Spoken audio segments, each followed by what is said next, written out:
खरा दिन स्टार्ट हो गलानी पखाल भात छड़ा जदि आउ किछि अछि सेटा होछि दही भात जहाँकि आमको गरम रक्षा करता है पेट ठंडा रखी थाए ता छड़ा ए गरम रे जदि किछि खाइबा पे इच्छा होनी पार्टी को किछि रुचुनी किंबा पेट खराब अछि एई रेसिपीटी पूरा परफेक्ट रहइबो। बहुत ही सहज रेसिपी हेल्दी रेसिपी केवल खरा दिन बोली नुहे जे कोनोसी सीजन रे आपना को बनी के खाइ परिबे देह पई बहुत भलो होइताए। प्राय तो समस्ते बनैबा जानी थिबे किंतु मु केमती बनाए आज मु आपण मन सहित शेयर करबी। बहुत टेस्टी लागिबो। जो माने बैचलर अछंती बाहर रहउछंती सेमान भी बहुत सहज रे बनै परिबे।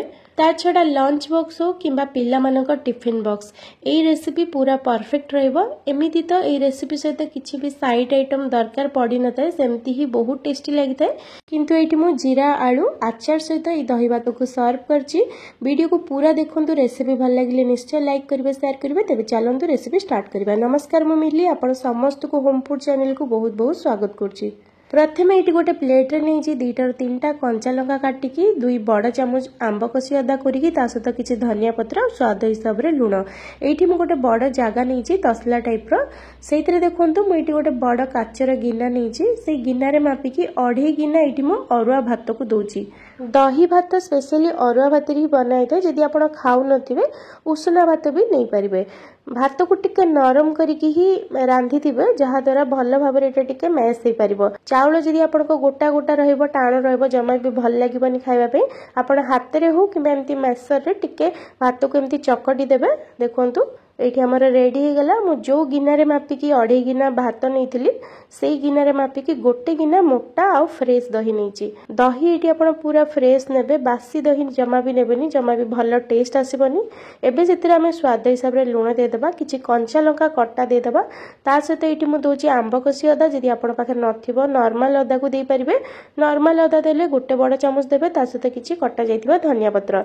जदि आपण छोट छुआ मन पई बनौथिबे ताहले एठी कंचा लंका पकेबेनी।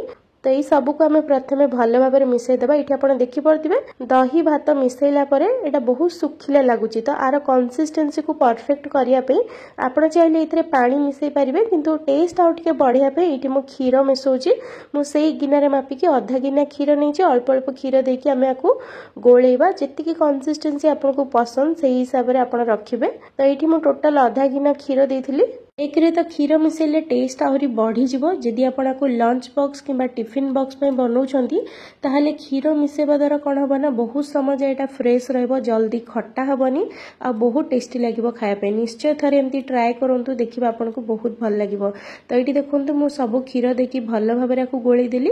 कंसिस्टेंसी देखंतु एमिति ही रखिबे भल लागि थे खाया पे। जदि आपण को आउ टिके सुखिला पसंद बा आउ टिके पतला पसंद से हिसाब रे आउ टिके क्षीर बा पानी देकी एडजस्ट कर देबे।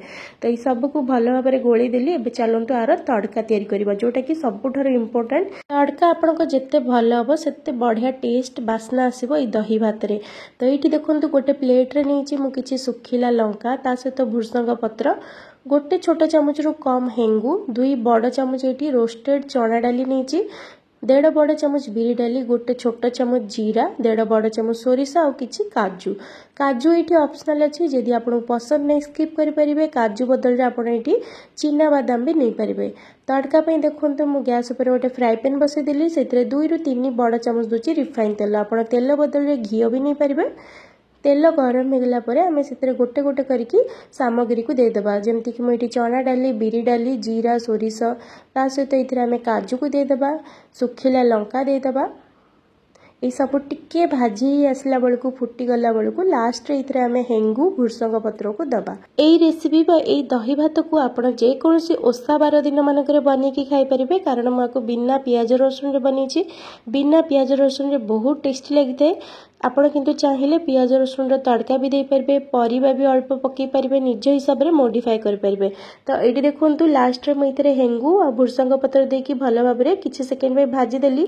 तड़का इठी हमर पूरा पूरी रेडी। एबे आको हमें दही भात रे मिसे दबा। बहुत ही सहज सिंपल रेसिपी खूब कम समय तैयारी होता है देह पे बहुत हेल्दी होता है। आपण मानक भितर क्या दही भात बहुत पसंद आ को एरिया आपण मैंने देखुं कमेंट करके निश्चय जनइबे।